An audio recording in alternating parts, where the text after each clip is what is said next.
Bienvenue sur la cuisine de Mama Gisma. Aujourd'hui, on va préparer des gâteaux orientaux, des forkas. J'ai choisi les plus simples. C'est un petit peu long, mais c'est simple. Donc, c'est des biscuits croquants aux amandes. Pour ça, on a 480 g de farine, 225 g de sucre glace, 70 g de beurre mou ou d'huile, 2 cuillères à soupe de fleur d'oranger, un petit sachet de levure chimique, 7 g, un quart de cuillère à café de gomme arabique, ça c'est facultatif, 3 œufs, 2 bonnes cuillères à soupe de graines de sésame, une cuillère à soupe d'anis et 200 g d'amandes entières que j'ai grossièrement hachées. Moi j'ai utilisé la recette de Choumicha bien sûr. Donc on va commencer par la pâte. Pour la pâte, moi je vais utiliser la feuille du robot, mais vous pouvez la faire à la main. Donc je commence à mettre la farine. Dans la farine, j'ai mis une demi-cuillère à café de sel aussi. Je vais ensuite ajouter le sucre glace. Je vais mettre la fleur d'oranger, la gomme arabique, le mastic. C'est pas obligatoire la gomme arabique.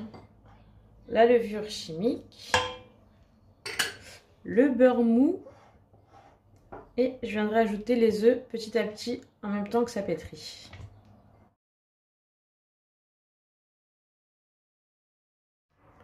Une fois que ma pâte est prête, je viens la ramasser pour lui donner une forme de boule. Vous voyez qu'elle est bien souple. Et là, je vais venir ajouter l'anis, les graines de sésame et les amandes. Vous pouvez aussi ajouter 30 ou 50 g de raisins secs en fonction de vos goûts. Et là, je vais venir remélanger jusqu'à ce que ça s'incorpore bien à la pâte. Là, j'ai bien ramassé ma pâte. Je vais donner une forme de boudin. Et là, je vais venir la couper en 4 ou 5 en fonction de la taille que vous venez donner à vos forkas.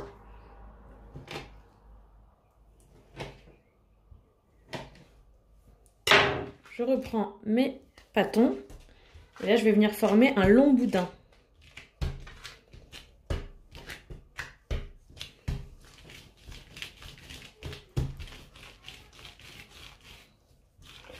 On va faire les 4 de la même taille, bien sûr. Je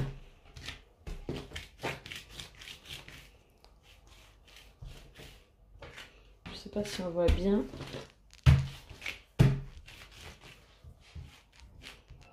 Là, j'ai mes 4 boudins d'à peu près la même taille et la même épaisseur.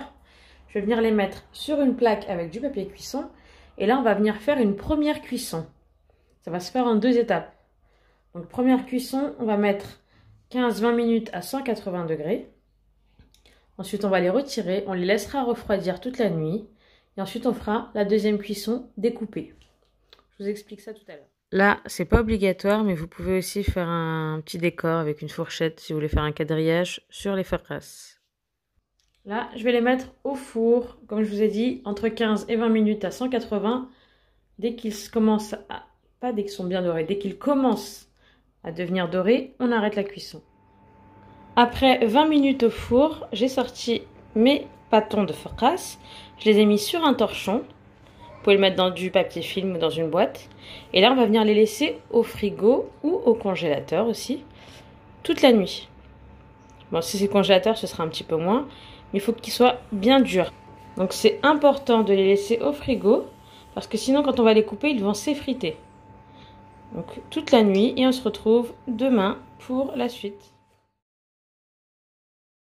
Alors, après les avoir sortis du frigo ou du congélateur, on va pouvoir les couper. Alors, c'est important de les mettre au frigo parce que sinon ça se casse, ça s'effrite quand on les coupe. Et important d'avoir un bon couteau pour pouvoir les découper. Donc je commence. On essaie de faire un coup sec pour éviter de les casser. Et ensuite on va venir les déposer sur une plaque de cuisson.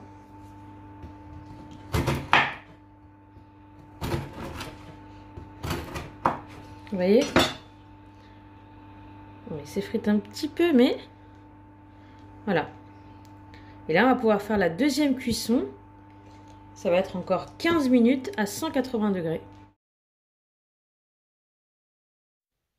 Une fois que mes fraises sont cuites, je les laisse refroidir sur la plaque.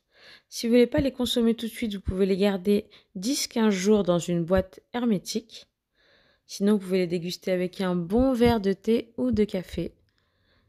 Donc ce sera parfait pour le goûter, le petit déjeuner, pour casser le jeûne. Voilà, j'espère que cette recette vous aura plu.